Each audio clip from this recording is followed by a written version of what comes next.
Hello, people, and welcome to Norski TV and the What's Going On podcast. If you're new, please hit that like button, subscribe, and share. As I said, I'm on the road to 1K.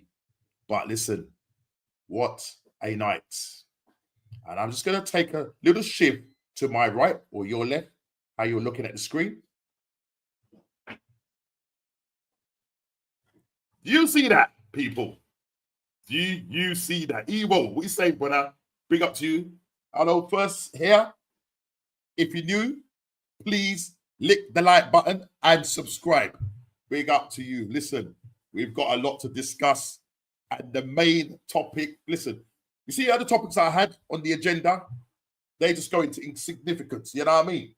Because there's one man, one man. What have I just witnessed yesterday? What did I just witness? Declan Rice, take a bow. Take a bow. Rice, baby. So people, hit the like button, subscribe and share if you are new. I'm going to stop talking because I've got to get my man on, Mr. Big D. Always there and always everywhere. Yes, sir. What you say, my man? I'm all good, mate. You all good? I'm all good. You Yeah, happy? man. You happy Yeah, for me? You happy for I'm me? happy. I'm happy for you, know, because boy, like I think many have tried to humble these brothers, and you man's actually did it, and it was a humbling. It was mad to watch. It was like, my lord, Brother? it was a proper slap in the chops. It was like, stay down. Let me tell you something, bro. I'm not gonna lie. I saw the lineup, D. I saw the lineup. I'm like, you know, concerned. Concerned, you know, with us missing Gabriel Magalhaes. I was like a little bit concerned. But listen, we will get into that. But mind my manners. Yo, you're wearing a nice little golf top there. What are you saying, man? How's your day been? Yeah, man. I was golfing today, man. So that was nice to get out. The weather's been beautiful. Yeah. And no rain. Yeah, big up. So yeah. This is the Montgomery Max Royal in Belik, Turkey. Had the experience of playing that one. That they play the Turkish Open there. No, or they have played the Turkish Open there. Very hard course. So yeah, we had, I think it was about 27, 28 of us on that course. Oh, wow. Black man, you know the ones there, so you know they were freaked out in it. The man's then was literally in town. So yeah, it's one of our society golf trips. So yeah, we played that. So I treated myself with that from the club shop. Okay. And that's what I wore to golf today. So I'm just kicking back, man. So a little bit fatigued, as you can imagine, but you see, this is why I wear the compression stuff. Okay, it helps your body, you know what I mean? Like I got compression socks on, the compression top. Just helps my body from being fatigued. Right. Yeah, it's good. It's good. Yeah, it's good. Yeah. So it's Under Armour. Is it the Masters or the what's happening this week? Is it the Masters or the Open? It's Augusta. I think it's Augusta. Is Augusta right? Yeah. Yeah, Augusta National Suite. Yeah. I'd love to play there, but boy, that's an invite only, you know? Literally an invite only. And if you win Augusta and you get your green jacket, then you can go, you're there for life. You can play there whenever you want. Oh, wow. So if you knew someone that won there, a pro, he can invite you and you can play with him, I think. It's mad. Fair play. It's a proper big man thing, you know what I mean? So yeah, man. Okay. Yeah. Ed's just popped in the chat. He will be there shortly. Yeah. So guys, if you're ever in Turkey, if you're ever in Turkey and you're a golfer, Belik, the Montgomery Max Royal, yeah, man, it's a heavy course. Yeah, I know you get around a bit in the world, D, when it comes to golf, man. Yeah, it's been blessed, man. I'm even going to complain with that because you know what I mean. That's a little bit of a charmed or blessed life, however you want to put it. You know what I mean. So you know what, my clubs are sitting somewhere in the crevices of some dark room. My missus bought them for me some years ago, yeah. And you know what it is?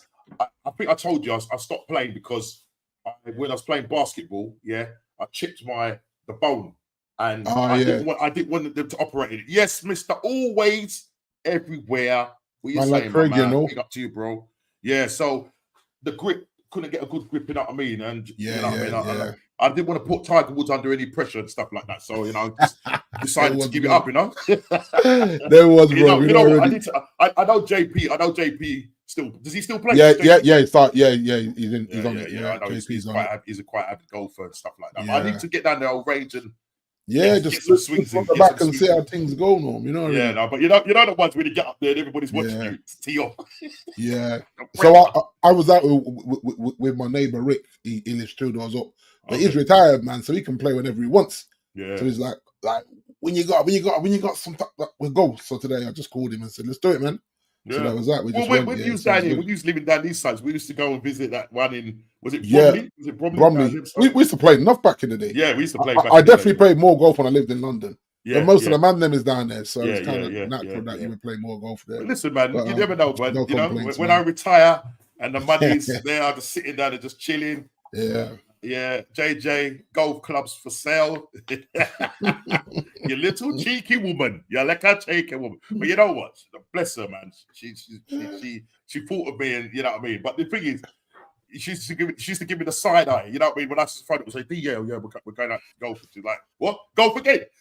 Yeah, that's the thing. There was a point where we were playing like in the summer 3 times a week, you know. Yeah, man. Yeah, In the summer, yeah, 3 times a I week. don't know how I man. got away with it, but you know what I mean. You know the ones. She should take up badminton or something like that. You know what I mean? Well, that's it. Yeah. You know what, that's- D? that's Just sort of talk about my missus, right? So I came home, right, and I was having a moan about the team, and you know, we're not gonna do it. And we're up against a mad team, Real Madrid. You know, we're gonna get a battering. She goes, you're so negative. You're so negative. She goes, you're so negative, man. I told you. Look, 3-0. I told you. Yeah. Then in the next sentence, she goes, yeah, when you go to the burner bar, I hope you get slapped.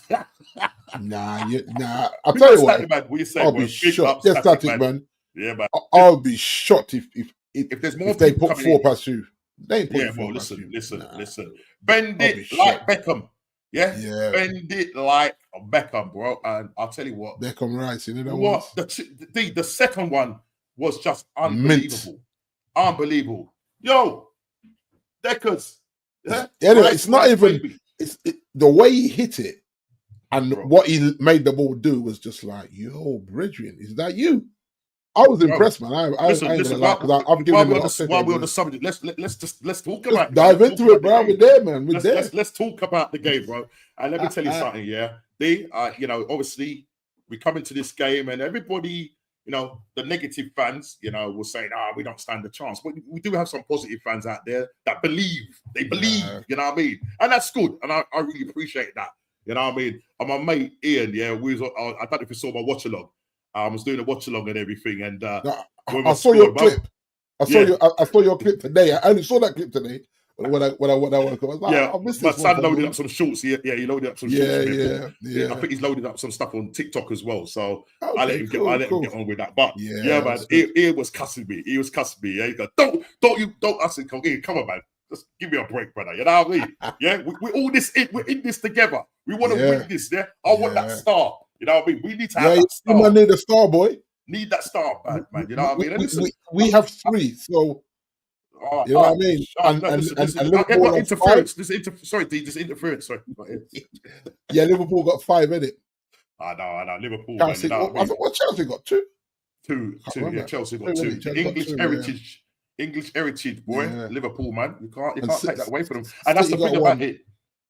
I've got the unbeaten Golden Cup, but I need that Champions League. And I'm telling you, if Arteta wins that Champions League, if he wins that Champions League, I will go down there and build a statue. Yeah, I will go down there. Who have you got this weekend, Norm, in the Prem? What? So we got Brentford. Yeah, rest the players. I'm about to say, rest the players. You don't even want to see Sackett in a tracksuit, bro. Yeah, he needs to be in his Sibby clothes. Just chilling out in the rafters watching. Yeah, man. Yeah. You don't need to be anywhere near that Brentford pitch. Roberto Carlos set it, especially listen, I was doing it. I didn't even actually realize that we scored. I couldn't believe it. If you watch it, I'm there talking and saying, you know, this one is not doing that. This one, the next one I went like that. Yeah, it's like, what? What a goal. What a goal. And the thing is, we came out, you know, the first, say, 10, 15 minutes, a couple of mistakes from Kivior, you know what I mean, from throw. He slips. Ball's gone past him. I was thinking, here we go. Mbappe gets in a couple of times. I think Saliba slipped, Timber slipped. So those little 10, 15 minutes at the start of the game, and then we came into the game, started to control the game. But second half, man, I mean, unbelievable. Let me just go to the actual match itself and just look at the points of which we scored. So, bro, let's go. So, bro, 58th minute. That when he took that free kick, D, yeah. And the thing about it, there was, I don't know if you know about this, right? Our set piece coach Jova was telling him to whip it in the corner. Yeah, and then, yeah. And I think Odegaard was sort of saying, yeah, do as your coach is saying, whip it in, kind of thing, right? Yeah. And Declan was like, "No, man, I'm taking this game by the scruff of the neck, man. I'm looking at this. I think I can do this." So he has a little whip, goes over to Saka, and says, "What do you think, Saka?" He said, "If you think you can do it, then go for it, mate. Yeah, exactly. Go for it." Yeah. The thing is, though, go on. You to the set piece coach. Sometimes you just need to relax, right? Because the players know what they've done in training, so let them make the calls in the game. It's not basketball; it's football. It's not like basketball where you have a timeout and the guy's watching the clock and he said, right, I'm going to draw up a play for the next 10 seconds or 15 seconds to try and win the game. It's different. Like, everyone knows the formations from corners, from free kicks that are not directly in front. The players know that. So he doesn't need to be coming to the touchline to doing all this shit. Like, bro, you know the last time let the man plays. Do you know the last time we scored a direct free kick? Time ago. Yeah, have a guess. When? Direct free kick under Mikel Arteta. Probably a year ago. Longer than that. 2021. Wow, Bridget. Martin Odegaard, September against Burnley. And it was a good free kick. Yeah. That was the last direct free kick that we scored. Because you guys tend to put them into the box because of the size of your centre backs and whatever, you know what I mean? So you tend to play. But every now and again, you got to just hit one, man. Yeah, I think what I loved as well, Norm. I loved how the camera kept panning to Bellingham. I was twisted, boy. They was doing him dirty yesterday.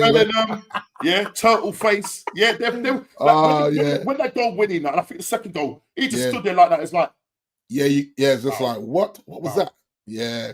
I mean, honestly, I did not expect us to put one goal past them, much more free. I know, right? Yeah. Free deep. But that's football, Norm. When football turns against the champions of Europe.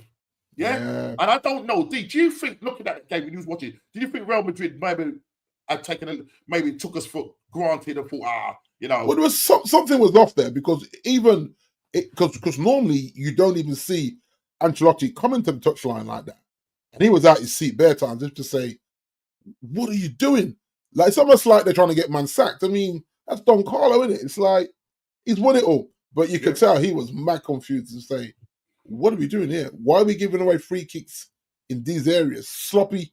They were all sloppy tackles to have you right in front of goal to be doing whatever. And Declan angled his business, man. Like, listen, whether you think Arsenal overpaid for him or not, it don't matter if these goals contribute to winning your first Champions League. It don't matter, does it? Yeah, if it was not for Courtois, we could have scored 6. Yeah, because he's a good goalkeeper. But listen, have you seen the size of this geezer? Yeah. But even when people are trying to blame him, I'm saying, are you not seeing the whip and the pace on this ball? Even if you got a fingertip to it, he weren't stopping them, Norm, in my opinion. Even if you got a fingertip to it, the pace. The first one, when he did it, he went, he came the outside of the post and it came back. That's right. It went round the wall, didn't it? Round the wall. He's not saving that, Norm. Then the second one, postage stamp. It's like, because Odegaard, stay over there, you ain't taking this. Because your free kicks is like when you're kicking with your pillow foot, as Curtis Shaw likes to say, straight into the wall. I think one of his free kicks was straight into the wall. I did not realize that Declan had this in his ammo. I didn't realize he had this, man. I knew taking corners and all that, putting it on a sixpence. You know what I mean? It's clearly been practicing them, Norm, because there was precision, man. Like, he's done this in training. He has to have. I don't think you're going to a game that big and never do that and say, right, I'm going to whip one round the wall like that at pace. But like man said, I wasn't familiar with your game. Yeah, but to do it twice in one game, exactly. This is the first time this has happened. I don't in a quarter in the Champions League. Or, Champions League. Apparently, I don't know. That's some stat. There's some stat out there, obviously, and obviously Declan Rice has got that. Do you know what I mean? But for him to do it twice. Unbelievable. You know what I mean? And this got our confidence up, and we was starting to pepper the goal, and Courtois There was a save off the line from Alaba. You know what I mean? Yeah, that's right. Yeah, They looked all over the place. Real Yeah. Madrid just looked void of ideas.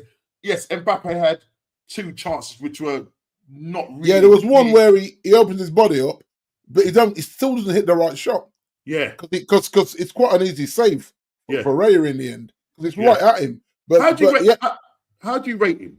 Because a lot of people think Mbappe. Yeah, so a lot of people say he's overrated.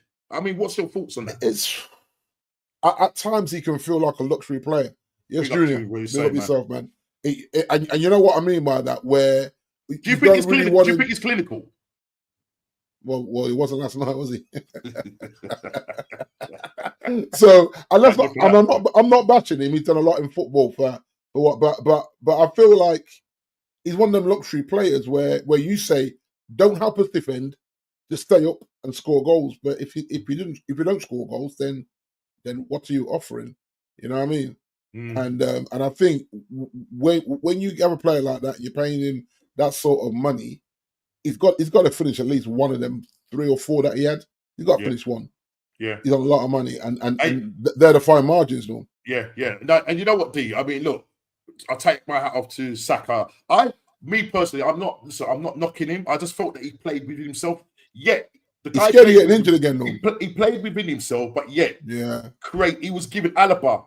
Yeah. So it just shows the level of Saka's, you know what I mean, capability. Yeah, because this man is about 70% fit. And that's what I was going to say to you. No? Yeah, you can see it. He was taking on, but he was 70% fit. Yeah. And the two fouls that he drew, Declan Rice scored from both of them. Yeah. So if it wasn't for him making those cross-field runs, across the area. But this is what you want from I call him Martin Kelly rather than Martinelli. He's a Martin Kelly to me. This is what you want from him in terms of he's got to watch what Saka does and mimic it on the other side of the pitch. He doesn't. Yeah. He's got to be creating free kicks and these things just like Saka does, and for whatever reason he seems to have just dropped up a cliff in terms of what he's offering the team because and Saka are night and day. The last couple of games he's played well. Better, I think he's found form just in the right time. Yeah, but he hasn't had a good season though, has he? No, he hasn't. Listen, a lot of our players, Declan Rice has had a great season. Yeah, but he comes up with these. This is what we want, D. You might not have a good game, but you come up with those clutch moments. Exactly. And he took the game by the scruff of the neck, put that ball down, and boy, what a goal. I mean, you're seeing it all over social media. Absolutely fantastic goal. Do you know what I mean? World-class level goals. Do you know what I mean? Because even when he places it and they're talking, he's looking at the angle, I'm saying to myself, mate, swing either over the wall, up and down. Like don't try and put it across for the defense. But people were watching it. Listen, Paul Merson was watching it on the thingy last night on Sky, and he was giving the punditry on it, and he said, he goes, "What is he going to really score from here?" And there's no way. People were saying this guy ain't going to score. You know what I mean? And to do it twice. No, but D, honestly, you're so far out to do what he did. I think that helped it, though. I think because he's so far out, he can put a bit more power in it, and just the way he directed them. Because, like I said, if Courtois gets a fingertip to it, he's still going in. He's not saving them at that pace. The pace of the ball. I mean, by the time Courtois got over there, it was in the back of the net, mate. It's like, but even when you see it hit the post and just went right. But even when you see the side camera angle, the way the net ripples like he was going to burst the net. That's like you know how hard he hit it. Like he just put his laces through that. And I'm like, bro, you're not stopping that. As much as you can say, they can say, oh, he got his wall wrong or he got his positioning wrong. Or because there's one of them where he kind of goes to the right, but tries to spring back as he realizes he thinks Declan's going to come this way. And he goes that way. So, Rice, what? Stop trolling. Get out of here, right? Rice wants to real through. Stop it. Yeah. Well, listen. At least you're getting your 2 players to look like they're going to be signing a deal, Salah and Van Dijk. But obviously Trent looks like he's gone. So it'd be interesting to know what kind of money Salah's going to be getting, mate. Because, bro, if he stays, it looks like it's quite close. Like it's been Fabrizio's reported it, Sky's reported it now. So it looks like it's definitely happening. And I think the fans would not forgive these owners, if they let these guys go out on a free. You know what I mean? But the thing is, just no way. if you think about it, in the last 3 weeks, Salah's form has dipped, you know. Oh yeah. You can see that. Yeah. And there's my concern that that you was like a steam train, and now the business end of the season, you haven't performed in either cup competition, and your league forms have been a little bit like, bro. I think where you been? Yeah, I think at the moment, listen, I don't think Liverpool got anything to worry about. I can't see us catching them now. Do you know what I mean? It would take a miracle. You know what I mean? They'd have to lose 2-3 games and we go on and win all our games. So I can't really see it happening. I just don't want us to be going up there and doing a guard of honor. You know what I mean? So we just got to keep the momentum. Well, that's the thing, isn't it? Yeah. Winning our games and stuff like that. Yeah.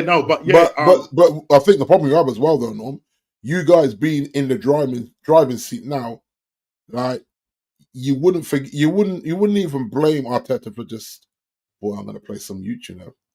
I'm going to roll the Champions League dice and keep as many of the top guns. I think he's realised that, you know, the league is gone now, and so that's what I would do. But that's what I'm saying. But like, you got to get Brentford. You'd hate for a Rice or a Saliba to get injured against Brentford, because you'll be cussing. You'll be like, "Yo, what is that?" And so I think they've got to be looking at, you know what, this is in touching distance. We can go to Madrid. You can actually go to Madrid and play counter-attacking football now at 3-0 up, and not leave yourself wide open to be sprung. We've lost Norm. Why go on, Norm? Anyway, so it's going to be an interesting to see what he does at the weekend against Brentford. He needs to just manage the squad, and that's probably easier said than done when you have the paying fans that want to come and see their favorite players playing.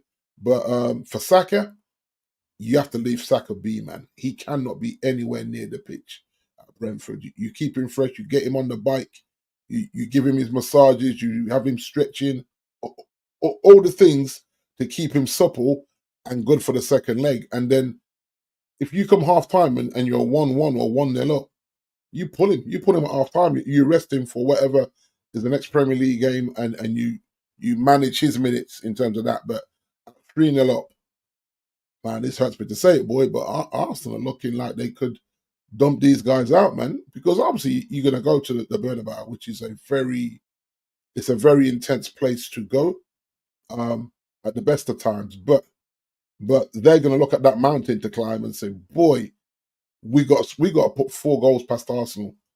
And the truth is, I don't see it. I do not see them putting 4 goals past Arsenal defensively, even without Gabriel. They're still a solid defense. They still got a very good goalkeeper. I think Arteta would lose his mind if they went to Madrid and conceded 4 goals and got knocked out of this tournament. So, yeah, it's literally over to you, Madrid. What are you going to do in your backyard? Because Arsenal did what they had to do in their backyard, and that just stems well for the whole Premier League when we see teams in our league going into the big European competitions and handling their business. I think Villa are playing tonight as well, so it's going to be interesting to see what Villa bring to the table. Where is Normski, brother? What happened to your internet? Normski might have fell off there, or something's gone on with his laptop. Yeah, but what's going on? I don't know what here, man. Listen, the mutants have got me, man. Is that you're celebrating? I was just talking. Yeah, I was just talking, and it just went kaput. Yeah, you know what I mean. Yeah, but man. I was telling the listeners that Arteta cannot gamble going to the Bernabeu. He just got to play that very clever game, and if you nick one in the first half, then they're not 4-0 up. You just say, right, they're not scoring 5 past us. So yeah. So it's a hard one because obviously I just spoke about the paying fans that will come and watch the Brentford games, and you know it's like when you go to a live game, unless you know that your players are injured, you want to see your top players perform because that's why you're paying your big money to go to the stadium. But I will forgive Arteta as an Arsenal fan if you don't see some of your big stars against Brentford, because I Yeah. think you're too close to that semi-final to Yeah. risk any silly injuries in Yeah. a game that I'm not saying it's meaningless in terms of, but you're saying, Norm, that you're not going to you don't feel you're going to catch. I think what so it is, we still need to kind of keep that momentum going. So Yeah, I don't want to end up going and playing at Emirates and then they slap us. You know what I mean? And then Yeah, we're going. yeah. There's that kind of negativity going into that game. So Yeah. it's a fine line. It is a fine line.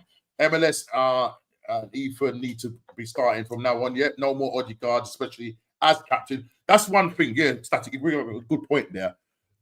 One thing I need Odegaard to do, yeah, especially after that second free kick, yeah, is just go over to Declan and go, so, yo, here's the armband, yeah, because this is too heavy for me, bro.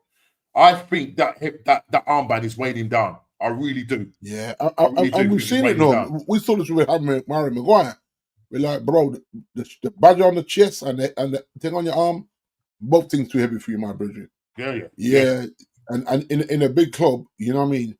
The captain's, like we say about Bruno, the captain needs to manage the team. He is literally the second manager on the pitch. Yeah. But you know what, though? I'll take my hat off to Bruno. At least he turns up. Yeah, yes, not like our captain. You know what I'm saying? Yeah, I'm not going to say, listen, look, somebody, I was reading an article, Sky article about whether Odegaard was a PR thing or, you know, PR stuff. Oh, right. Or what. Yeah. Is there the armband? Getting the armband? No, in terms of him, you know, coming as this boy wonder for Real Madrid and it's not working out for him. Yeah. And Ancelotti calls him the Norwegian boy. And there was a lot of politics going on and whatever. Right. He started going out. He went out on loan, was playing for Real Madrid's the B team under Zinedine Zidane. Yeah. And it kind of upset the apple cart. He went out on a couple of loans in Holland. Real Sociedad, went back to Real Madrid and then come to us. Was on loan, went back. They didn't want him. And then eventually we ended up buying him. But aside from the 2 seasons ago, we scored 15 goals and X amount of assists. That was probably his best season where, you know, we bottled the league. But I would take the armband off. If I was Arteta, I'd be saying, bro, listen, I don't think he's world class. I think I don't think he's world class. That's my opinion. It's funny you should say that because one of the commentators last night, I don't know if you heard it. They said, "Oh, look at Arsenal. Arsenal have done what Real Madrid failed to do in terms of Odegaard." And I thought, he's not world class, so I don't think.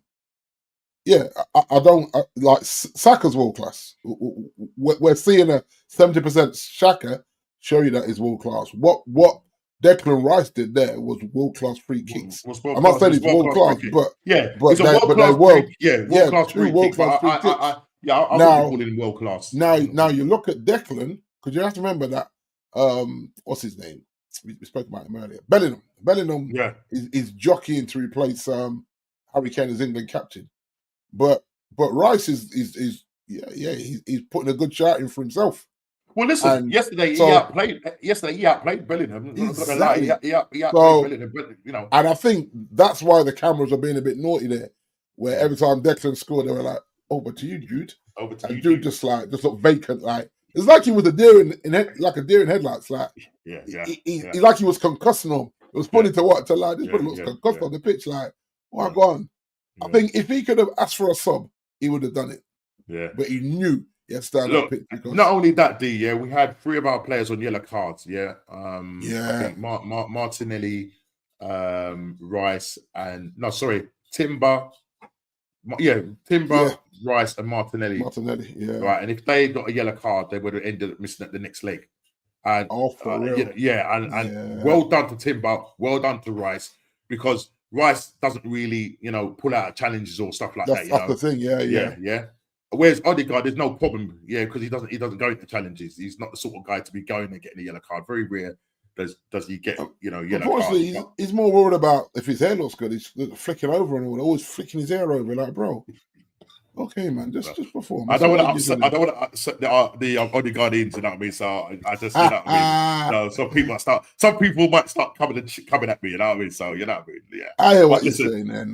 Odegaard, look, you know what I mean? You need to step up, but if you can't do it, man, just give the armband to hand it over, yeah. Hand it over. hand it over to Deckers, man. Do you know what I'm trying to say? But look, and then our IT solution, Mikel Moreno with a no-look goal. Set up by Lewis Skelly. He was probably our most creative player yesterday. Yeah. He was probably our most creative player yesterday. This guy coming from the under 21s, coming to the Arsenal first team side, to lock down a place, all right. You know, Arteta turned around and said to him, the only way you can come in, you know, you're not going to play as a number 8 or 6, whatever. You're going to come in as a left back because obviously all our left backs are injured. He doesn't trust Tierney. So this is your route into the first team. But my gosh, if somebody had told me that he would be playing for the first team, he would score a goal against Man City, do the Haaland celebration, get picked for England, scoring his England debut. Exactly. And yesterday, play like that against Real Madrid, you're going to lie. You say you lie. Yeah. What a player. 18 years old, man. 18 years old. He's literally looked at his circumstance, looked at his chances and said, right, I'll have some of that. And it's like anything, you get the nod, don't go at the full, get the nod and perform. That way, it gives him a headache. It gives Arteta a headache now. It's like, well, actually, he's performing, so why would I bench him? I mean, it makes no sense. Let him perform. So, fair play to the kid, man. I think you before, I watched an interview with his mum, and his mum don't play, man. She telling him, like, keep your, like, don't, you know what I mean? 10 toes down, my bro. You know what I mean? So his mum's on a solid one, which is good. And she said that he's got people around him that would just pull him back and say, we know you play for Arsenal, but relax. You're still the nephew, you're still the son. So I like that. Because you know what it's like, the money comes and we've seen it over the years, like potential that we say, this is the next and the next so-and-so. And then you're like, 2 seasons, you're like, well, I'm just so-and-so. He went out on loan and boy, after that, just, he's in the lower league somewhere. So this kid's at Arsenal, it's a big club, and he's getting his big moments. Fair play to him. That's what I can say. You know what I mean? Do you think he's pushed ahead of Ethan now? Because like Ethan was kind of like the guy. He feels like it, doesn't it? Yeah, it kind of. I'm not saying that he's getting sidelined, but it's just that now that Saka's back now, right, exactly. You're not going to play both of them. You know what I'm saying? You know, but this is Arteta. You know what I'm trying to say? I'm not saying that he doesn't trust Ethan, but you see, Ethan. Can he play either side now? Oh, yeah, he can, but he can play. He can play as that like a 10. Do you know 10 as well. Yeah, definitely. But you know what it's like when you get the young players, because you see how we just making Garnacho play all the time. Yeah, it's not really helping him. Because Fergie used to do this, like try you win 2-3 games, boom, pull you out for 2 games and let you watch. And we've not been able to do that with Garnacho. He starts all the time, so you see. I think he managed them okay. Maybe there's times where you, as a fan, would have said, "No, I need to play more." But he's them in now. Now he can trust them, which is good. Where us man can't trust Garnacho. Yeah, he's starting every week. You can't trust him. He's doing like you can trust these 2 guys that you got there at Arsenal. That if Saka doesn't play on against Brentford, Ethan's in and he can angle his business. And I think just a balance of it now. I mean, with Skelly, you know, he's developing in that position, but really is a number. He's really a number. So it'd be interesting to see how he plays as an 8. I mean, look, if Berta, you know, the man's coming, I saw him at the training ground, you know, running the rule over the players, and probably Mr. Arteta. And obviously, it was great to see. It was great to see. It was great to see him come on the pitch yesterday and celebrate with the players and with Arteta. And he went. I don't know. Correct me if I'm wrong, people. I think he hugged Arteta like that. I think when he did hug him, he like said, "Yo, listen, fix up, Let's make this look good. Let's make this look good, yeah. You know I'm here. Cheese wise here, And when I bring my list to you, just agree. You understand? All right. Big up. Well done. You know what? It's a lot. It's a lot of pressure in football now. But the money involved and the fan bases that get disgruntled easily. So there's such a whole melting pot of getting on the pitch and putting on that performance. Because before the game, no one's called it a 3-0 Arsenal win. That's the truth. No one. And here we are. Here we are.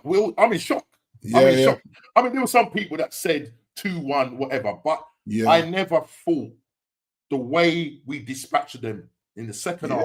Man. And as I said, if it wasn't for Courtois, bro, Yeah. that could have been a cricket score. I'm not lying. The save that this man made, you know what I mean? Yeah, and I wanted and I needed them to keep that, because you need that kind of lead to go to Real Madrid. And I don't know how Mikel Arteta is going to set up when he goes there, because one, you're going to Bernabeu, totally refurbished stadium, 90,000 seater.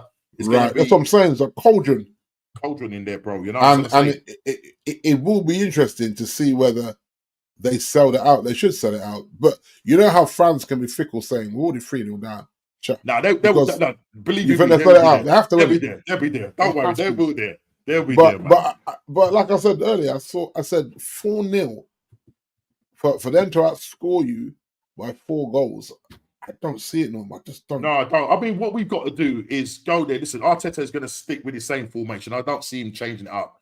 I was talking with my mate who's saying that's kind of showing your hand in terms of, well, you know, you're going there trying to be cautious. Yeah. I think they just need to play their game, keep it tight. This, make sure that you're up here, you're mentally strong, because as I said, you're going to the Bernabeu. Yeah. But no, you guys played a 4-3-3, right? Yeah. Yeah, okay. And they played their setup was 4-4-2, because you know, they've got Mbappe and Vinicius, you know what I mean? That's right, Rodrigo. So they play for, and look, to be honest, you know, what's his name? Ancelotti likes his players to kind of play with a bit of freedom. It's not as controlled. Yeah, he doesn't overcoach them, no. Overcoach them. You know what I mean? You see it. We will. I didn't even read out what our evening menu was tonight. Yeah, but listen, we're touching on it. So obviously we're looking at the fallout between Arsenal and Real Madrid. And as I said, I didn't see that one coming. Did not see that one coming. So we go to the Bernabeu 3-0 up. So this is next Wednesday, no? Next Wednesday. Yeah. Next Wednesday. So I'm not saying we got 1 foot, in the semis. I'm going to say we got a toe. I don't want to you say got a whole foot in there. No, bro. I don't want to make that mistake. No. I'm going to say it with chest. Arsenal are not conceding 4 goals. I would be listen. No, I know we're not going to concede 4 goals. I mean, listen, we could lose that game 2-1. Yeah, and we still, which is cool. We still go through a 4-2 and everything. But I don't want us to go there saying it's over. Let's not go there to lose. You understand? Because the thing is, we have to keep them quiet for that first half at least. You know what I mean? And then the pressure's going to be on them to come at us, and then we've got the players to hit them on the break. You know what I mean? That's what I'm saying. Just soak it up. Like I'm saying, you go there and go in halftime 0-0. He has to scramble. He has to sacrifice a defensive player and go for it. He has to just roll the dice. Say, right, I need 5 attackers on there now, because we got to score 4 goals and a half. That's what I'm saying. It's like, I hear that, Craig. If anyone, but hopefully Arteta's learned enough, Norm, not to go there and trip himself up, because geez, I think now, and you know how cruel the press is. If Arsenal go there, lose 4-0 and get knocked out, my lord, it's done. You know what I'm saying? It's done. Yeah. I like to think he loses his job if that happens. I think Arteta's gone if that happens. I don't think you can take a 3-0 lead to the Bernabeu and get knocked out. But you know how it goes, D. You know how it goes. It's going to be, well, you know, we tried. You know what I mean? You won 3-0 at home. What do you mean you tried? That's what I'm saying. I don't want to. You handle your business in your backyard. We handle our business. We go there and shut them down. We handle our business with injured players out. Yeah. So this narrative about our season has been racked with injuries and bad decisions and blah blah blah. You know what I mean? At the end of the day, we've now gone into this situation where they can flip it to suit their narrative to say, well, look, we beat Real Madrid and our players were injured. Right. So either way, it suits their narrative. You know what I'm going to say? But at the end of the day, I want to see us go and lift big ears. That's what I want to do. And see us play scumbag away to the final. Who I want to meet? Gosh. I mean, in terms of the semi-finals, listen, Aston Villa playing tonight away at Paris Saint-Germain, and I don't really know. I don't really know how they're gonna. Big up, Statty, man. Have a great night, man. Yeah, man. Take care, guys. Yeah. I don't really know how. Paris th- th- Saint-Germain are playing well. Would I want to play Paris Saint-Germain or Aston Villa? Playing Aston Villa, I think that could be a bit of a slippery banana because yeah, Unai Emery yeah, against another English team and yeah. whatever. This, You know, can you imagine losing against Unai Emery, your nemesis? No, man, no, bro. I think probably PSG, but the PSG that we played, yeah, when they had a couple yeah, of players out, is not the same PSG now who beat that's Liverpool, right. Yeah, yeah, right? they're So playing well. they're on proper fire. So that it's going to be interesting. So it'd be interesting to see how that game pans out this evening. But Norm as well, as you know, this is like business end of the season, so you know that once you get to the quarters of the Champions League, there's no walkover games. Even though you made that game look like a walkover game, to be fair, but in general, they're always very cat and mousey, where teams don't want to make a mistake, and so the free flowing football is not what it normally is in say like in the rounds before you get to the round of 16s. There you go. Only team to fear is Barcelona. Barca. Yeah, Barcelona. I mean, listen, Well, Inter Milan, 2-1 up yeah, against Bayern Munich. And then you know the next leg is them going Bayern Munich going over to them. I think Inter Milan get to the semi-finals because Inzaghi, you know, once they score and lock up shop, they're a hard team to break down. But this is the thing. Then does Vincent get fired if he doesn't get to the semis? No, I don't. You think he's straight? You know why? Because I think he's gonna win. He's gonna win the league, isn't he? Yeah, he's gonna win the league. Yeah. But you know these clubs, they're ruthless. Yeah. Look what they've done with Flick and all the other guys. They're ruthless. So for me, he's got that as what's it called? I'm trying to think of a word.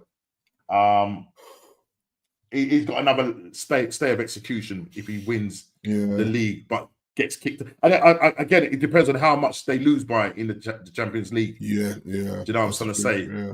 You know what I mean? So I don't know. We'll see what happens. Yeah, they are, BB. They are nasty, man. Boy. Hard, tough team. I mean, we lost to them 1-0 in the group stages.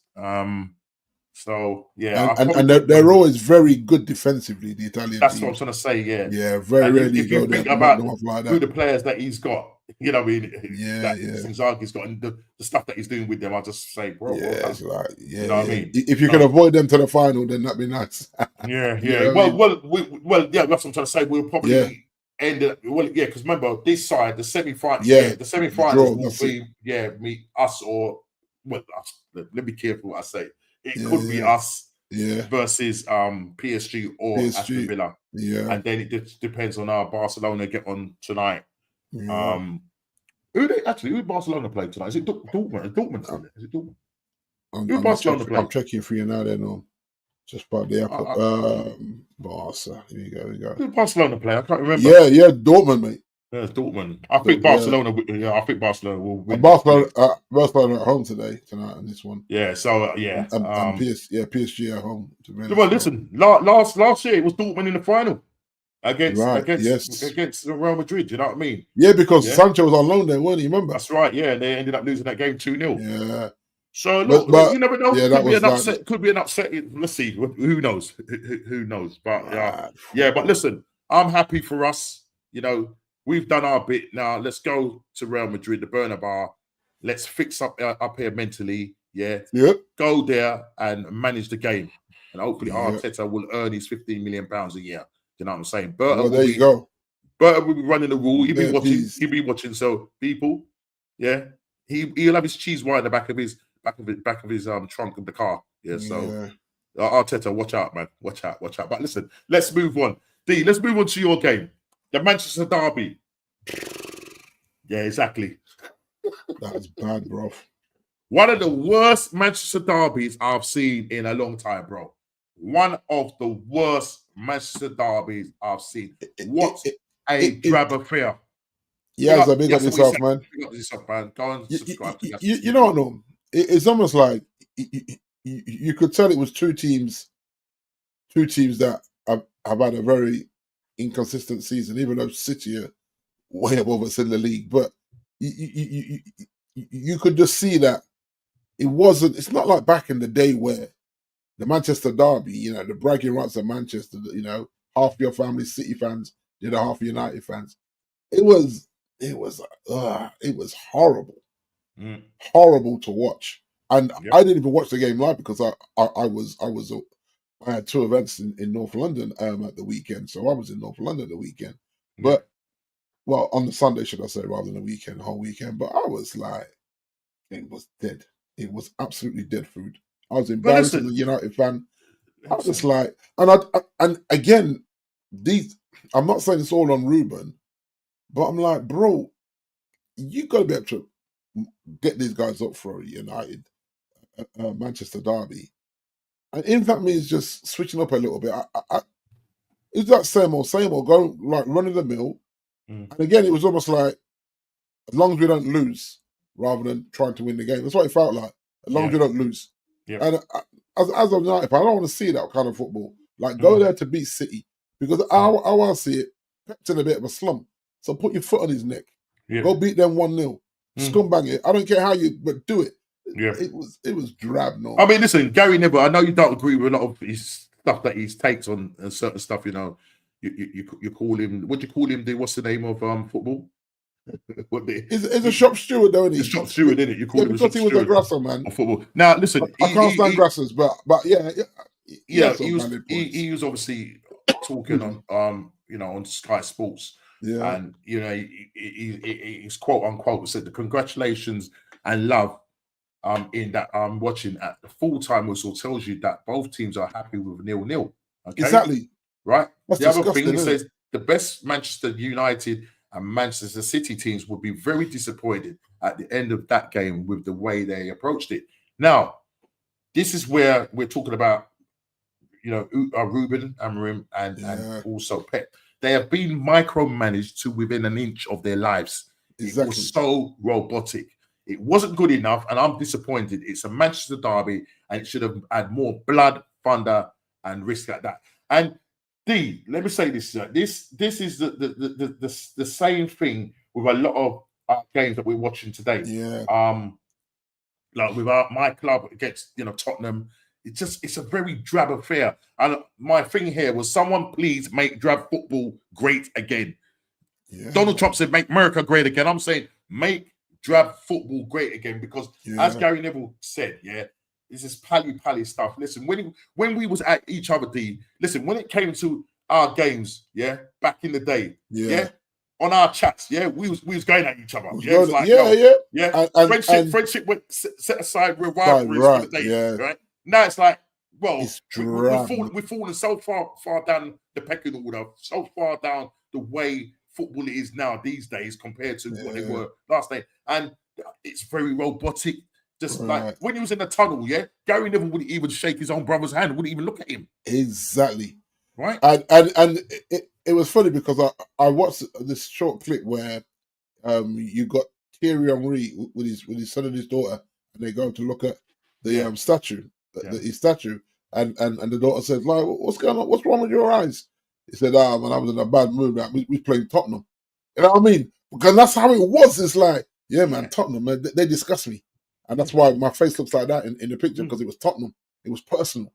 Pizzagate. Remember Pizzagate? Right.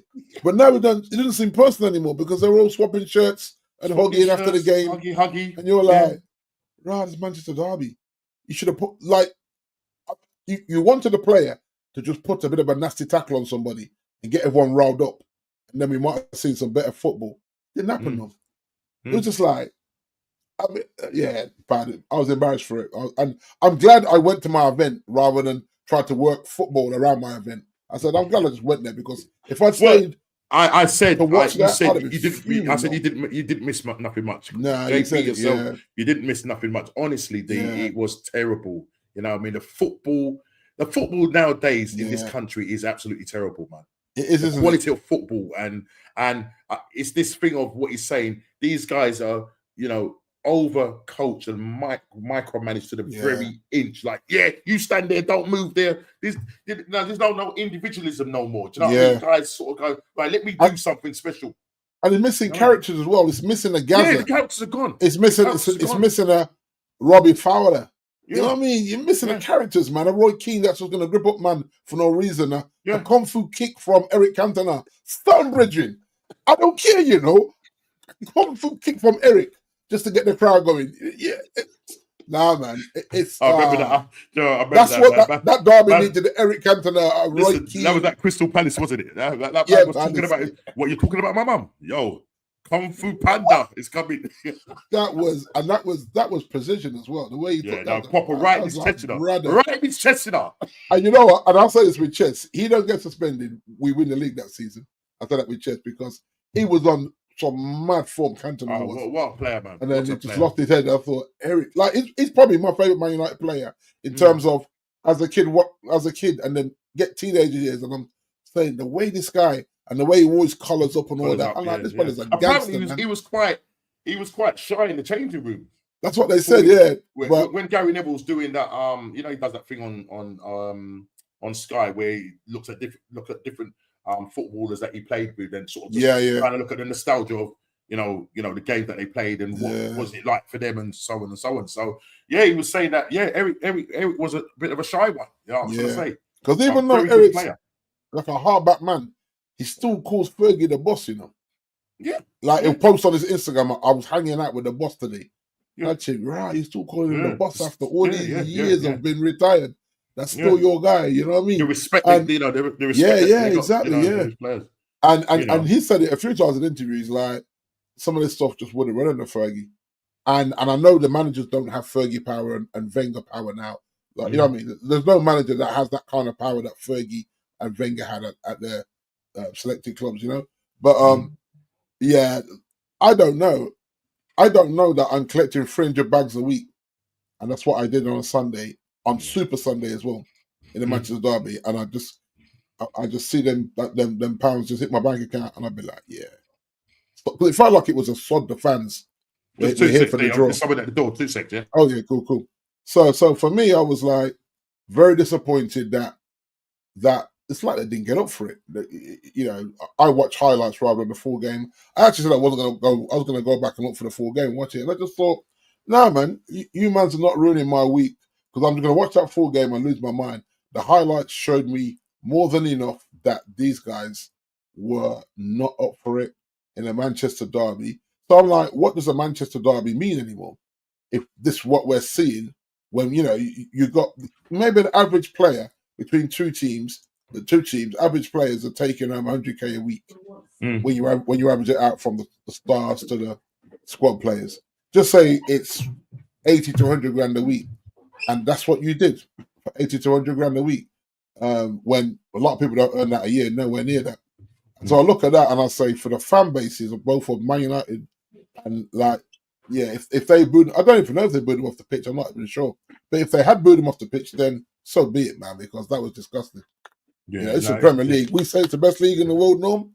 And then two top teams, even though we're not top in terms of where we are, but two big clubs go and do that on Super Sunday. It's Super Sunday for a reason. Yeah. And they scheduled that game on Super Sunday because it's a big deal, and that's what they did. And it just was.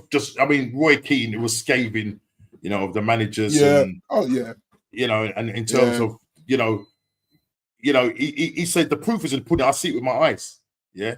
These players are not playing with any, when he talks in his Irish accent, no passion. Yeah. He gets sick in it. Yeah, it's just like, it's a shame that it's gone like this, and that, these games just peter out into just board draws or whatever. Do you know what I mean? Side passing, back to the goalkeeper. AFC, what? This season, look, you look at Southampton, record time to go down, right? 10 points, right? Obviously, they might get more points before they actually, leave the league. But they're relegated. They're relegated as early as March. Was it Derby that got 13? I'm trying to remember. I think it's something like is it 11 or 13? Yeah, I think it might be 11 or 12 points. So I think and that was Derby County. So if these guys don't get, they got 7 games to go. If these men don't pick up a single, can you imagine? 10 points. Absolutely. And the manager, they've sacked the manager now. He's left. I know. But he's left. Well, what's the point, Norm? That don't make any sense to me. 7 games to go. So at Christmas, you didn't think, actually, this guy's thinking of door, we'll get rid. Yeah. You waited for 7 games to go. Now to fire him. now your fate is sealed, and now you're sacking the guy. What you gonna do? Turn back Right. the clocks or something. It For ain't the gonna happen. truth is, right, Norm, you still got to pay him. You can still got to pay him his contract. There you go. But you still got to pay his contract up. Yeah. So you say, you know what, bro, you're gone in the summer. Like, do what you can do to salvage some kind of pride. Don't have us finish on 11 points like Derby. How about that? But you fire him. Yeah, because you don't want to have that. But you listen, they're on 10. I think they're currently on 10 points at the moment. So yeah, 10. Yeah. It's shocking. I think they might beat that record. I think they will. If they don't, I'll be shocked if they don't, man. That is just terrible. Leicester, right? Leicester 8. Listen, they've got another record on a record that shouldn't have 8 games, in a row lost at home. Yes, yeah, under Rude. Under Ruud van Nistelrooy. Remember I said last week he's gone there to tarnish his name, unfortunately. Yeah. I think do you think he'll stay with them, or do you think he will leave? It might not be his choice. They may just fire him and go in another direction. They must, because you have to remember, he's going to go down to a even harder league in terms of the amount of games they play and the expectations of a team that, Leicester's a team that always bounces back. Will the owners look at Ruud and say, this guy's going to go into a proper situation because remember, they're going to get the parachute money, Norm, from the Premier League. So if they come straight back up, it doesn't hurt them financially. So do the board risk Ruud van Nistelrooy, or do they go, just say they go for an Englishman that knows how to grind out the championship to get them back in? Because if they, you know what it's like, if you go down and come straight back up again, financially, you don't really hurt. It's when you go down and you go 2 or 3 seasons not being in the Premier League, and that's when you feel the pinch and lose all your best players. I'm not saying that, I don't think there's a Leicester player that I think that I fancy there. I think I told you that. Delap, Tyler Diblin, Delap from Ipswich and Tyler Diblin from Southampton, like to come into the United squad that's rebuilding, I'm actually taking them with a Osherman, like with a seasoned striker. So, but from Leicester, I mean, there's no one from Leicester that I think actually, he looks like, there's no one there that really springs that to mind.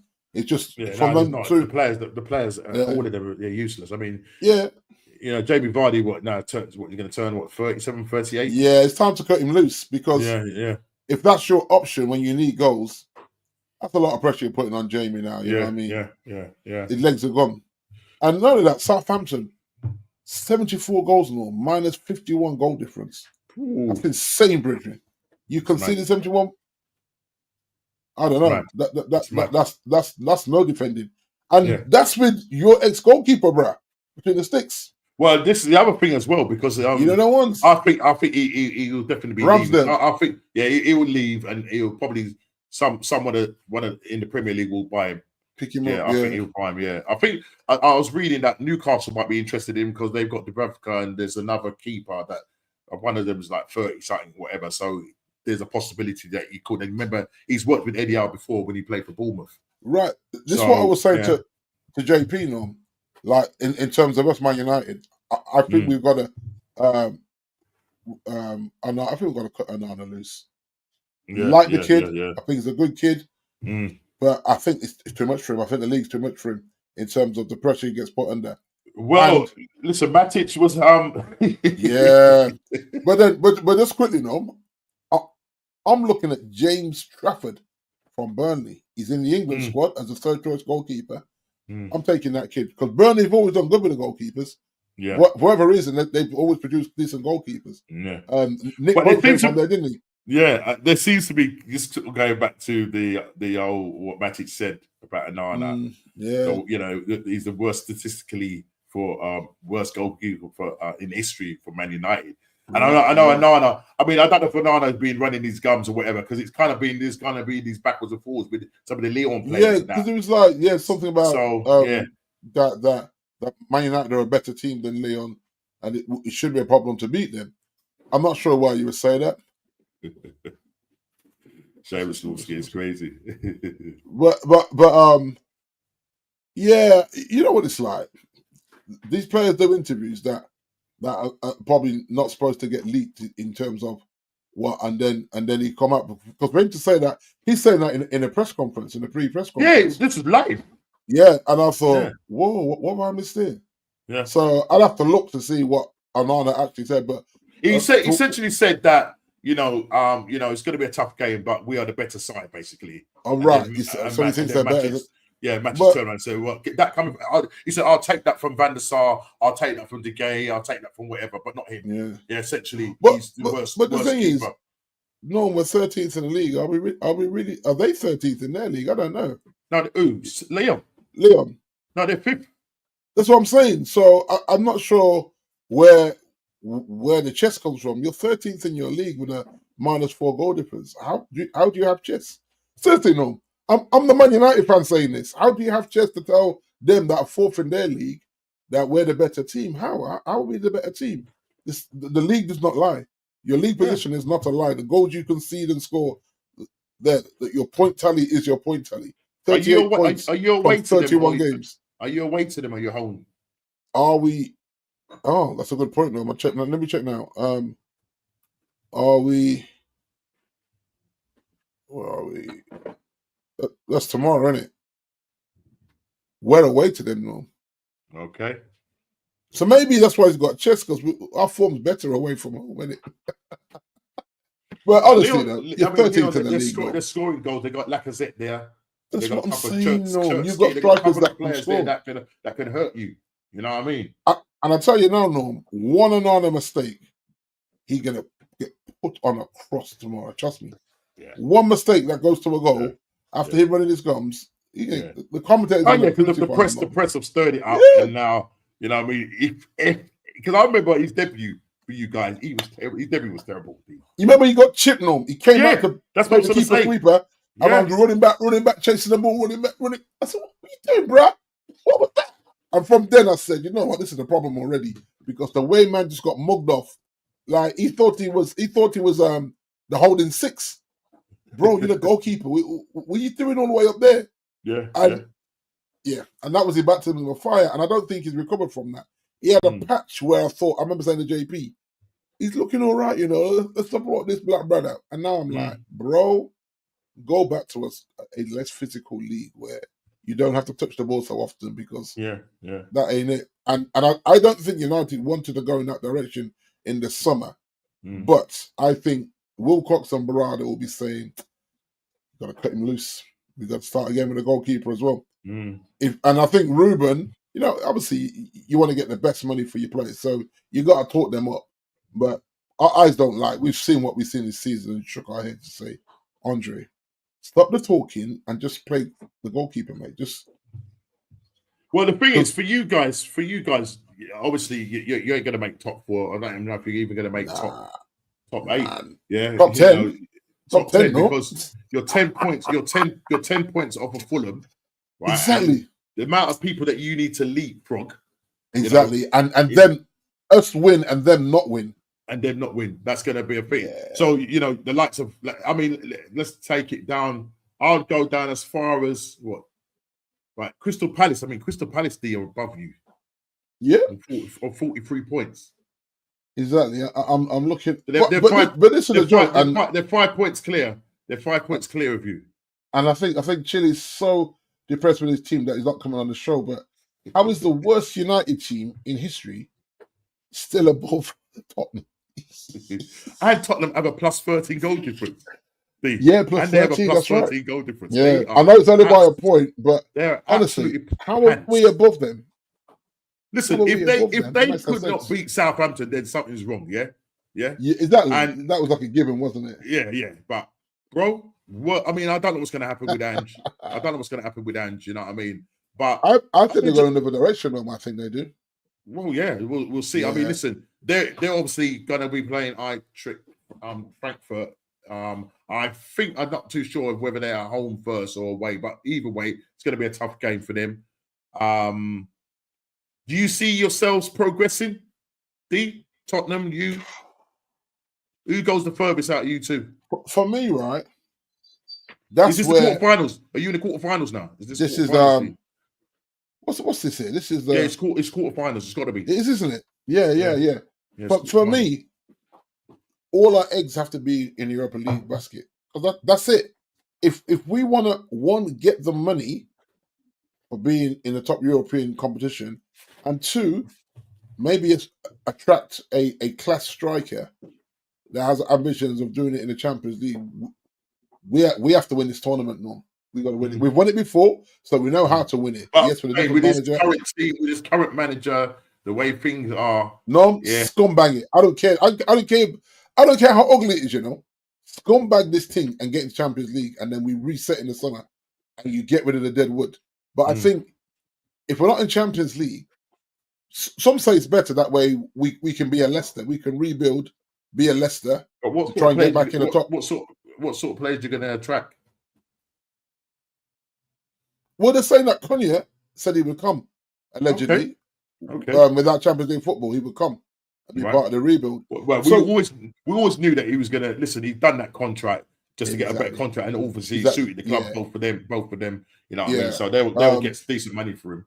And there's been talk about Delap as well. Like I've seen a lot of talk this week about Delap. Me and JP were talking about it, and JP said he doesn't want him if if Højlund and Xerxes are still around. One of them has to go.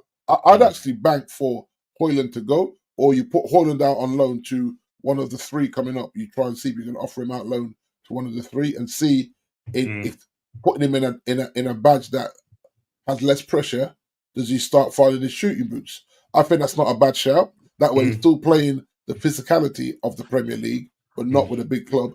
And then you're bringing a Liam Delap and an Usherman, where Delap is. You think Usherman will come to you? You pay that kind of wages? What he wants, 300 plus? Well, you already given. Well, this is the thing. If we sell Rashford, then that money is available, isn't it? And you have to say, well, or you offer Harry Kane that money and bring him back to England. Rashford's still linked with PSG, isn't he? Yeah, that's the talk. But the thing is, there's been talk about Rashford. Like if Villa take up the option, it's only 40 million.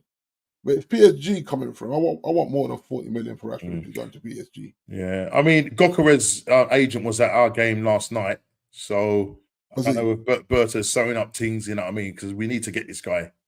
Yeah.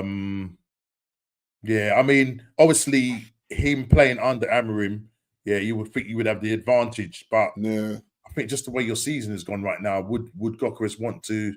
There's a lot. He's going to edge it. He'll edge his bet on Champions League football now. He'll go to whoever's playing Champions League football. That maybe even with Chelsea as well, if Chelsea get there. So that's why it's going to be 5 as well. It's vital for you guys to win. Yeah, 5 spots. Yeah. We got, and like I said, I don't like to use the word scumbag, but scumbag this tournament, man. This cup. Like, I don't ugly football. 1-0. I don't care. Get over the line, because I think if we've got ambitions about building 100,000 seater stadium, we have to be playing regular Champions League football. Full stop. Garnacho is white and ketchup with acne. We'll have to create that. I mean, this is. I think Garnacho is a perfect example of too much too soon. Though. I'm surprised he didn't get the number 7 shirt, and the only reason why he didn't get the number 7 shirt is because it was already promised to Mount as a makeshift in the deal, that he would get, that he could promote the number 7 as his brand and all that. But I think if Mount didn't come to Man United, I think Garnacho gets a number 7 shirt. Yeah, you know, Mount, though, I'll tell you, man, how you got done. Mount and Luke Shaw. Jeez, boy. It's like they're swear words, them two.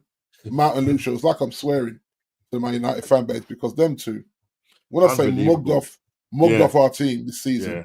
And the wages that they've taken and nicked. And then I'm seeing things this week. Luke Shaw's back in training. Who cares? Minus 4 goal difference on 13th, and now you want to come back and play football. Get out of here, bro. Get out of here. Oh, boy. If he never starts for Man United again, I'll be happy. Get rid. The Netflix story still continues with you guys, man. I tell you, it's just like, you know what I mean? It is what it is. And Ruben, for whatever reason, likes Mount. He said that Mount is a guy that can work well in his system. But he can't stay fit, bro. He can't stay fit. That's the problem. That's the problem. What system? Yeah. You know what I mean? It's like I don't know. And It's very the other frustrating. thing quickly before we kind of move on to coming down Yeah, to yeah. the show. Oh, if Amarin does get the players that he wants, but what's the guarantee that these players that he gets might not still be able to play in his? I know you'd have to have decent scouts that are going to be looking and say, oh yeah, this guy would work in this system. I'm guarantee you will work in this system. But there's no guarantees there. Nah, well, this is what I was saying. If he gets, just say he gets 60% or 70% of the players he wants in the summer, and we are still on this form come Christmas, he's gone, no. He's gone. They'll fire him, they will. Because this is Ineos now, this is not the Glazers. This is Ineos doing this. They'll fire him. Because I think if they back him in the summer and come Christmas, we're not in the top 6, he's gone. He's gone. If they keep him, they're going to get mugged off because he's not going to change his system. And I don't even say it's about the system because you saw what we were doing in the other system under Eric. It's more about the players. So if he gets, just say he gets 3 or 4 players and 4 go the other way, and those 4 players just have the system click, I'm cool. But if we're in the bottom half of the table come Christmas, I think he's gone. Yeah. Because I don't think it's sustainable. Not when you've got ambitions for this new stadium and for this and for that. You've got to be in that top 6 or 7, looking like you're going to get into the Europa League or even gate crash the top 4, which is a tall order, even to gate crash the top 4 next season on this current form, what we've seen of this team now. And you know how difficult it is. Well, how hard Man United and Arsenal struggle to move players on. And because if you imagine if Chelsea paid the 5 million and Sancho comes back and nobody takes up that Rashford option, we'll stop with both of them on big wages that don't really want to be at Old Trafford. So it's a whole circus. And to be fair to Ineos did say this is not the business that we did. We're suffering for the business of the previous regime of director of football or whatever they were. So I get it, but someone has to move. Some of those 2, I think, definitely got to be gone. Rashford needs different direction.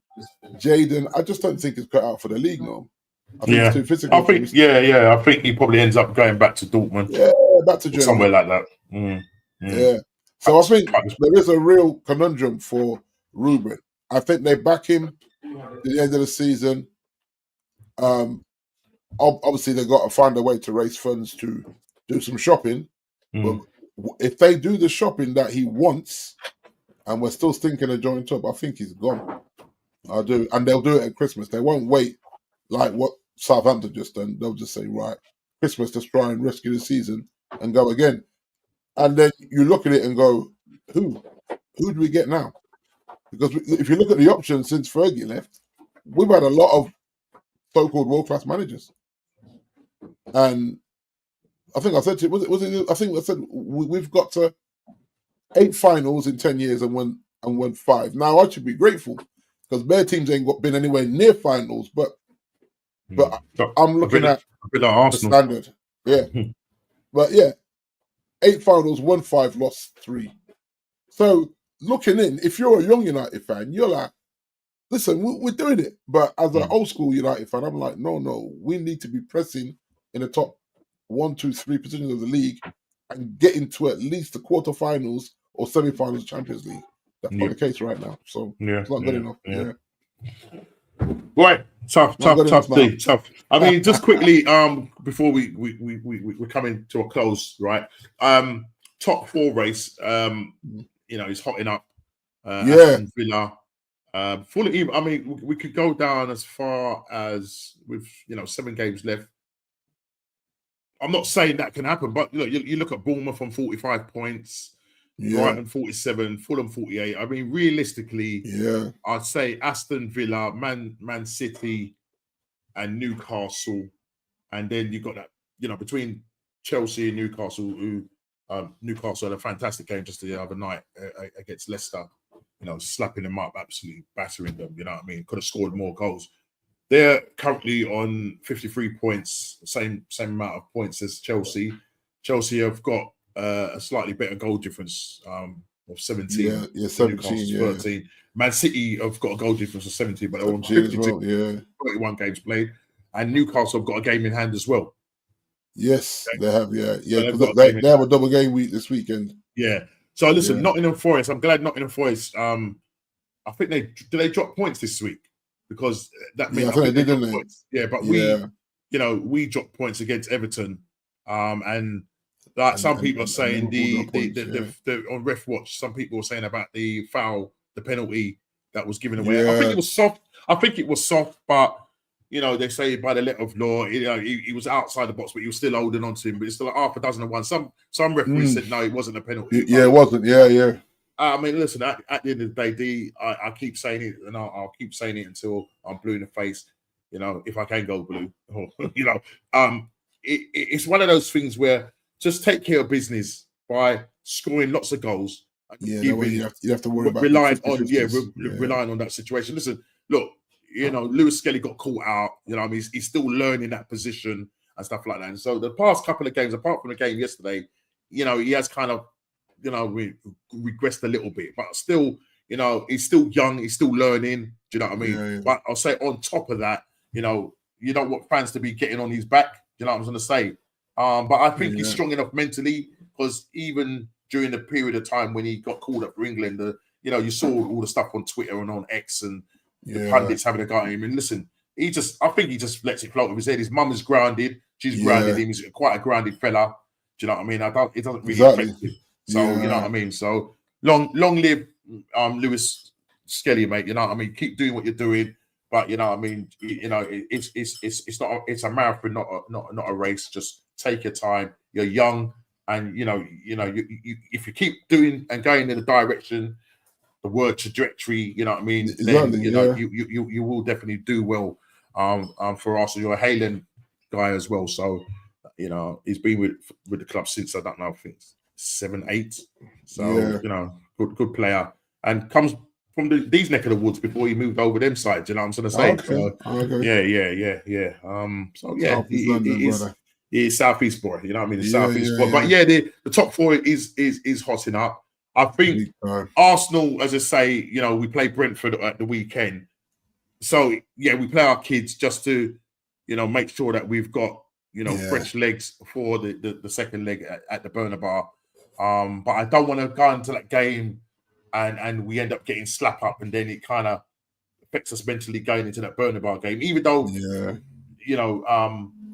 the key players want me in there, but it's a team at the end of the day, you know what I mean? And there's going to be that scrutiny from the press, you know what I mean? Oh, we just got slapped up at Brentford at home, and now we're going to face, the mighty Real Madrid. So, you know what I mean? We don't need that kind of pressure. So hopefully we'll take care of business at home, and then we'll see what happens there after that. So I think, if you look at the cluster, 51, I mean, between 7th and 3rd, 6 points is the difference. Yeah. There's gonna be a lot of moving parts, a lot of changes and stuff like that. So that might be an interesting top 4 race.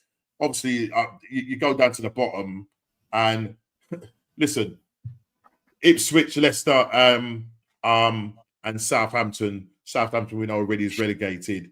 I think the same 3 that came up is the same 3 that's going down. Yeah, because be honest with you, they're 12 points. I mean, Wolverhampton have turned it round. But I'm about to say, as bad as they've been, they're still 12 points clear of. Yeah, that's what I'm trying to say. I can't see them. So, listen, them 3 are going down, and then Wolverhampton. And they lost Cunha as well. Remember, they lost Cunha from injury. Exactly. So my thing is this: Wolverhampton will just try and see if they can move up the table and finish in a half decent place. Because you've got that kind of tag of you finished above, the relegation zone. But you look at the numbers, it's 12, you're 12 points clear. So that's what I'm saying. The Premier League in itself has been a terrible league this season. Do you know what I mean? It's been really terrible. As in the drab football, we need to make football great again. We need to go back to the 90s, early 2000s, the noughties, man, and get some individuals. Move away from that robotic, football, style of football, being managed and scrutinized to the very inch and all of this. No, man. Yeah. You know what I mean? Because the truth is, man, as well, these teams below us have only saved our blushes because they're so poor. Yeah. If they were half decent teams, we'd be in that relegation nonsense with our form. Yeah. So let's not even pretend here, man. It's -4. Yeah. 38 points from. Because you remember back in the day, it used to be 42 points to survive, wasn't it? 42 yeah, points. Look at it now. Relegation. You know what I mean? It's mad. It's absolutely crazy. Absolutely crazy. But yeah, it is what it is. But just before we do the table, just want to touch on one other person. We know Man City, the talisman, is leaving, De Bruyne. KDB, servant to the club, 10 years. Yeah. You know what I mean? When he first came over here, remember he was playing at Chelsea under Mourinho. Mourinho didn't fancy him, and he ended up leaving and playing for, I think it was Werder Bremen. I don't know if there was any other clubs in between that, but he played for Werder Bremen, and he started to really pull up trees over there. And then, Man City looked at him, bought him, and 10 years later, the rest is history. And then you kind of look at, just quickly, Arteta should play like Neto, Tierney, Kivior, Zinchenko, Jorginho, Sterling, win the dog.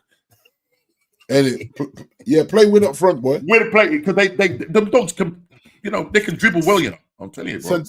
Centre forward. They can dribble well. But let me just look at De Bruyne and his career. And what a career he's had, D. And I suppose you would agree with me. Let me just find. He done what it says on the tin, though. All right, it's this one, isn't it?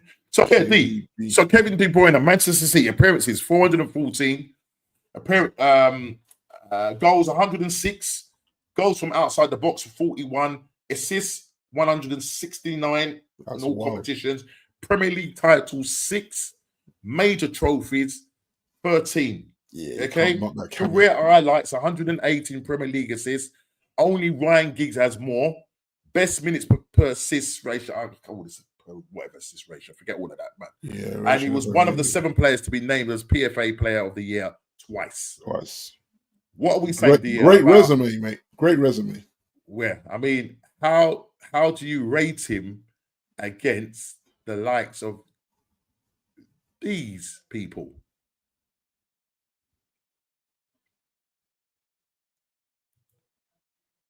Wow. Well, obviously, Premier League titles, Paul Scholes 11. I mean, seriously, next level. I think that you said something in the chat, like you were saying, yeah, great. De Bruyne was a great thing, but take a look at our man. So I don't know if look on Scholes, boy. So you look at these attacking midfielders comparison. This is my thing, though. 609 appearances. Yeah, go on. Sorry. This is my thing. Can Kevin De Bruyne take a year out in retirement, come back and win a title for Man City? Nah, bruh. That's what Paul Scholes did. He pulled a Michael Jordan. Paul Scholes pulled a Jordan. Came out of retirement and went again with the Chicago Bulls. This guy came out of retirement and said, "Okay, Alex, I got you one more time. Let's go with another title," and he did. So he was on 10 titles. When he came out of retirement, won title number 11, then retired again. I mean, that's a G right there. That's an absolutely gangster move. He said, "All right, I'm gonna get my old boots out the closet, get my missus to clean them for me, or one of my sons. I'm gonna come down to Carrington, train with the boys, and come and win you a title." That's exactly what he did.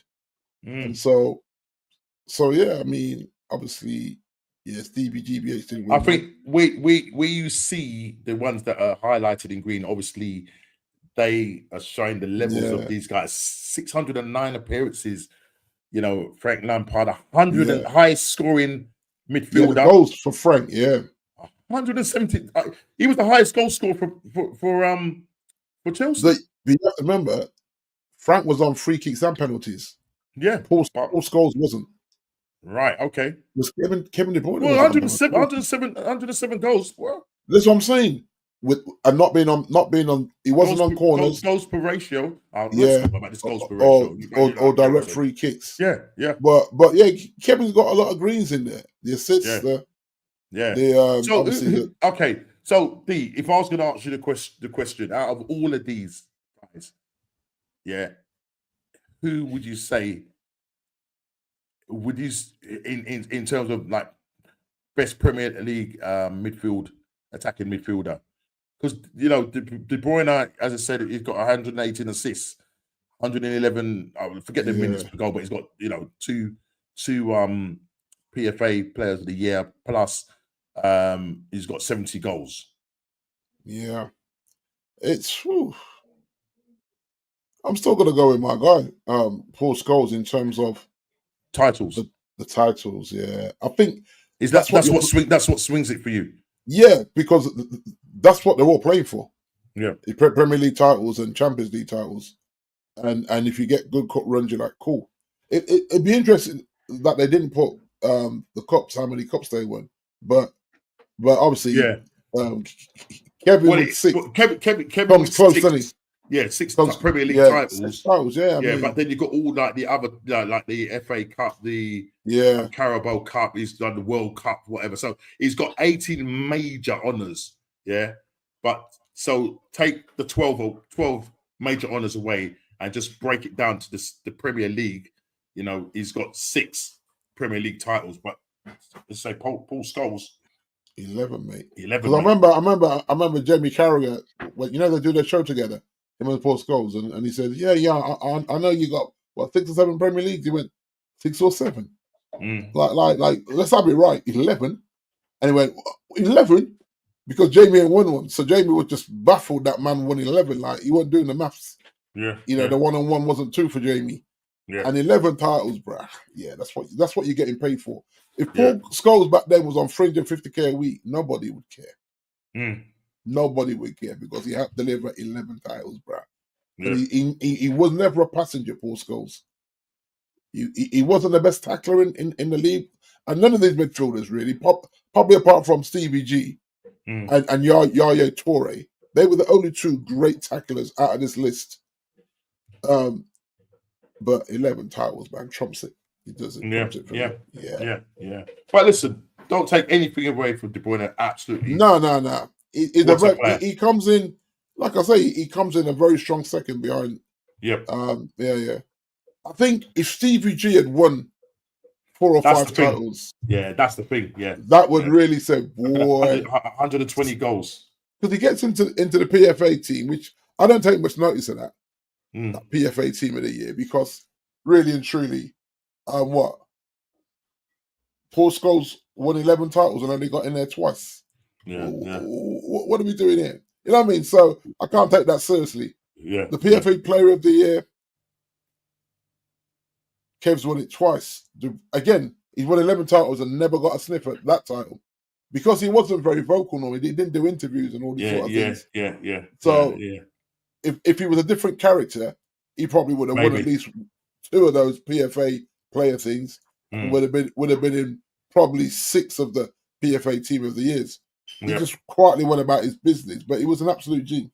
But listen, he's going to be missed. I know in the summer, or I think in June, you got the World Cup. Is that one room? Is he going to that? Well, I don't know. This is a question because remember his contract finishes. He leaves in June, isn't he? He's officially leaves in June. So the World Cup thing it's in June, isn't it? So do you know what I mean? I'm not too sure. I don't know if you have to be at a club to be able to go. This is the question that they're going to ask. A World Cup. I don't know. I mean, it's more games, but apparently the winner wins. Is it £8 million or something? Or something like. I mean, Man United are not in it, are they? No, I don't think so. Okay, right. This World Club thing. So I don't know. No. Chelsea are in there. Man City. Yeah, the 2 English clubs. Not Liverpool, though. Liverpool not in it. I'm not too sure. I'm not too sure. Nah. Yeah, no. I think we dropped off a cliff to be. Yeah. But yeah, mate. So listen, let me quickly share 2 other things quickly. So I'm going to share this. And Woo. let's look at where Malcolm X is. She's sitting 6th. She's done really well, man. She's done well. She's all right. She scored 37 points on this one. But she's holding down a Europa League spot, man. Yeah, she's open at Europa You League. know what I mean? Yeah. So I'm like, you can't even knock it, mate. You can't knock it at all. But yeah, fire away, D, and just let us know. Remember, this is her first season. Yeah, so still like for me, still chasing the man. I got my 2,000 points, which is always a nice little barrier to get over. Yeah, Simon Jones is still the guy to drag in. I pulled back 10 points on him this week, which is it helps. You know what I mean? Obviously looking at who's rising there. So you got Philip Edley in it. Phil, that's my guy, Phil. Yeah, he's got the green 62, solid 62. Because this was a week where a lot of people put the armband on Mo Salah and he didn't deliver again. Yeah. So that's the third week on the bounce he's not delivered. Or the fourth week on the bounce. So he's on a bit of a poor form there in terms of Champions League. I'm watching Ez jump into the top 10 with a solid 42. He's trying to not finish in the in the bottom there. We still got Kofi and Andy still popping up 17th and 16th spot. I'm looking at my younger brother. He had got up to about 5th and he's dipped to 30th. I don't know what's going on there. Maybe he's missing the deadlines. He's 11th at the moment, 30 points, but he got up to about 5th or 6th, I think. So I'm not sure what happened to my younger brother. Well, the fourth. So the fourth. I don't think there'll be any forfeits on this one, but we have to think of a forfeit. Yeah, we have to think of a forfeit for this one. Where is it? Let's find it. Yeah, we have to think of a forfeit for this one, people. So let me see if I can make this bigger. Another red, boy. That red annoyed me. See, even Ez leapfrogged me. Yeah. So as you can see, bro, I'm not doing too bad. Normski, 3 points behind Kofi. You could actually catch him, Norm. Man, you got 3 greens in there, Bridget. Yeah, man. You know what I'm saying? And remember, we got 2 game weeks, 30 and 31. So, because he done game week Kofi 20, can be caught. He can be caught. Arsenal won't catch his team. But I can catch him. So Kofi, you gotta rein him in, Norms. I'm reining him in, man. I'm reining him in. So listen, game week 32 is upon us. This weekend. We are coming to the penultimate end. But what is the forfeit for the loser? Has to be wearing the full kit of the team they don't support. I really don't know. Listen, we have to think of something because we are coming down to the penultimate end. Listen, JP has had a stinker, stinker, 10 points, on man. 10 points, and you look at his losses, 21 losses. He actually needs. And you know why that is, D? Think of why that is. Yeah, because he keeps going with our team that don't know how to perform. And it's reflected. It's very reflected. But it's weird, right? Because even if he just say he says a 2-1 United, and then United winning 2-1 and then concede in the last minute and a 2-2 draw, it's like this team, like they won't even help him out when he gets the score right in terms of 5 minutes to go. You're like, okay, JP's going to get a green here. Bam, 2-2. You're like, nah. We have to listen, people. Listen, have a think about it. What can we do as a forfeit? Because I don't think he's going to catch Chile. But look, 7 games to go, and he obviously said he ain't changing from Man United. So Man United, that's why I haven't even picked them, because he said he wants to have Man United. So I'll just let him have it. JP got to wear the full kit. Arsenal. JP got to wear the full kit. Arsenal live on stream. Well, listen. And his older brother, as Norman knows, his older brother, Ian, is a hardcore Arsenal top. So Ian, and his other brother, two of them are Arsenal supporters. Yes. Two of them are supporters, and his older brother, Trevor, is a Chelsea. He's Chelsea. Yeah, Chelsea. Trevor. You got Andrew. Andrew is Arsenal. Ian is Arsenal. David is Tottenham. Yeah. And obviously JP and is Man United. So listen. Let's agree. Let's agree this. When we have the full guys on, I think that's an option. Or do we go down the road of the the hot pepper. What we say? What we say? Man, I could never do the peppers, no. The way my stomach wants So to be right now, we need to think of something. Though, do we go Peppers and make would be JP? mad. Do we go and make JP do a bit of skydiving? You know what I mean? Like Grizz Khan on the Big Six, mate. You know what I Oh, mean? is that what Grizz had to do? Yeah, he had to. Skydiving. He hates not heights. me. But he had to do it, bro. He had to do it. Not me. Oh, He so had to do it. they're in a similar league, aren't they? They're doing a similar thing, aren't they? They're running a similar thing, yeah. But But yeah, man. It's been very hard to predict this season, Norm. It is. Really, it's been very. So you to be showing 3 greens there. You've done a good job, mate. Yeah, man. I was pleased with the that. league is so inconsistent. Yeah. Even when you pick a home team and they go and lose, you go, what? This is like a bank for you. What go on in? Yeah. Very hard to call this season. Yeah. You know, but listen, people, it has been a pleasure. Big up to all of the people in the chat. Listen, before you leave out of here, please, beg you, bro, hit that like button. You know, as I said, on that road to 1K, and I need you, the community, to get me there. And you know what I mean, we're gonna keep, as I said, I'm doing other little contents here and there, going on other people's streams and that, doing some shorts and stuff like that. So, you know, I'm doing some shorts and stuff like that. So hopefully, what's this?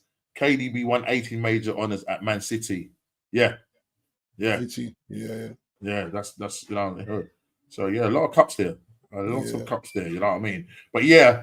So you know, doing some shorts. Obviously, I'm just doing one-off watch-alongs, so I'm not going to be doing watch-alongs all the time. It's just like when there's key games. Super Frank. Edit. Yeah, man, you know how it goes, bro. you know how it goes, brother. But yeah, man, it's been a great evening, people. As I say, please hit that like button, subscribe and share if you're new, as I said, on the road. And before you leave out of here, see that thumb? Yeah, smash it. Get the likes up, people. And anybody that's watching this on a replay, please go and hit that like button. Listen, take care. Have a good day. Gonna watch a little bit of the Aston Villa or PSG Aston Villa game. I think Craig said 2-1 to PSG. I'll say that's a fair shot at that, 2-1 to PSG. And then we'll see what they do when they go back to Villa Park. You know what I mean? That's going to be a great game. You know what I mean? And then we'll have an idea. I'm not saying it. I'm not going to say it. I'll refrain from saying it. but not. I'll refrain from saying it. Just quickly on the rebuff. Yeah. Paul Scholes, 25 major honors, my guy. There you go. 11 being Premier League titles. There you go. Yeah, I can rest my case on that one. There you go. Well, listen, at that juncture, people, we're out there. Take care and God bless. Take care, guys.